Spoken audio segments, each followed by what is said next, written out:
Chapter 5 The Longest Day, page 48.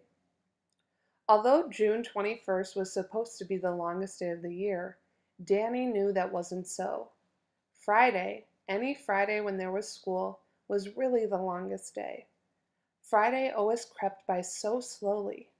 It taunted you because you knew that when it was over, it would be the weekend. This Friday already seemed as if it was going to be even longer than most. Not only was there going to be an afternoon test, it was also the day after his father came to class. Danny had hoped that things would be better today, but so far, things had been worse. It had started with the phone call last night. The phone had been ringing when the two of them got home from Danny's school. Richard Bigtree had another building project to go to, a microwave tower near Philadelphia. Usually, there'd be some downtime between jobs, but this one was a hurry-up deal. The tower was half done, and some of the crew that had been working on it had quit. They'd be working over the weekend, but the pay would be even better than usual.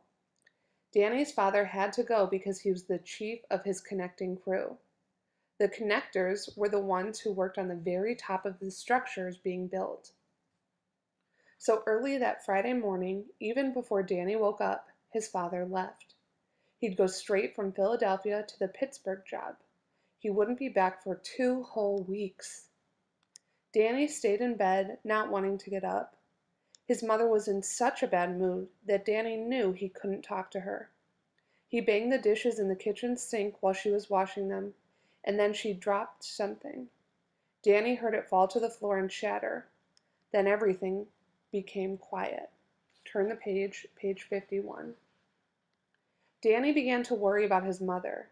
He padded into the kitchen in his slippers to help her pick up the pieces, but she was just sitting on the floor and crying. Danny put his arms around her and patted her on the back the way his father always did with him. But it didn't work. It just made her cry harder.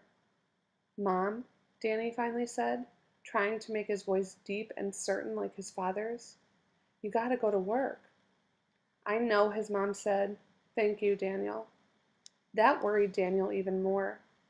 His mother only called him Daniel when she was upset with him or when she was really, really sad. But she got up off the floor. As his mother got her things together, Danny came up and stood beside her. "Mom, I'm going to walk you to the station." "You don't have time. You'll be late to school," his mother said. "You could give me a note," Danny suggested. His mom thought about that. "Okay," she said. Danny stayed close to his mother's side all the way to her subway station, and she hugged him hard before going, turn the page, page 52, down the steps. He waited until she was out of sight, then turned and walked the other way to his station. Danny had never been late to school before, and he wasn't quite sure what to do when he arrived and saw the familiar front yard of the school completely empty of kids. It was so quiet.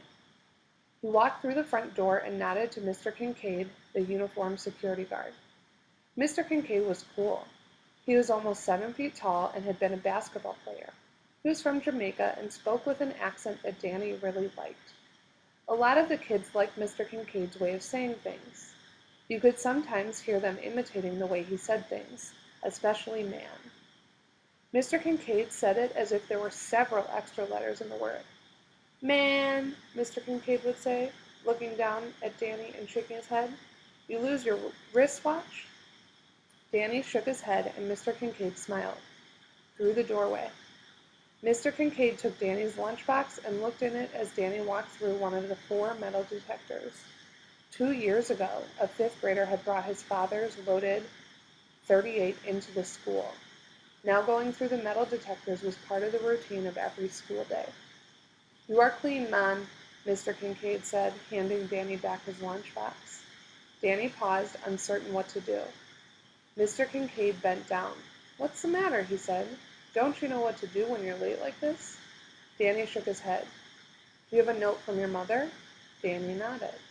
Mr. Kincaid stood up straight again and smiled. "No problem, Mom," he said. "Show the note at the office, then go to your room." Mrs. Carter, the administrative secretary in the office, took Danny's note without even looking up from her desk. She glanced at it, nodded, and jotted something down on a sheet. Then she reached out to press a button on the console in front of her and spoke into the microphone. "Miss Mabry," she said. "Daniel Bigtree, excuse tardy, on his way to class now." Miss Carter looked up at Danny. "Remember the way?" she said. "Turn the page, page 54. Danny nodded, but he didn't move. He felt like everything around him was moving in slow motion. It was almost like a dream where your feet are covered with glue and you can't move them to run or walk. Then go to your classroom. Danny turned and moved his feet, unsticking them from the floor one step at a time. The hall was long, and except for the sound of his feet, quiet. He remembered a movie he had seen on TV. In one scene, someone was walking down a long corridor with many doors in it. The person walked and walked, and then all of a sudden, a monster jumped out and grabbed him. Danny pictured that monster looking a little like a cross between Tyrone and Adadoran in his father's story. The monster would be even taller than Mr. Kincaid, and it would roar at him as it jumped out of the doorway. But Danny made it to the door of his classroom without a monster getting him. He reached out his hand for the doorknob and paused. Had his father's visit made a difference? Or would things be just the way they were before? When he opened the door, it made one of the loudest sounds Danny had ever heard.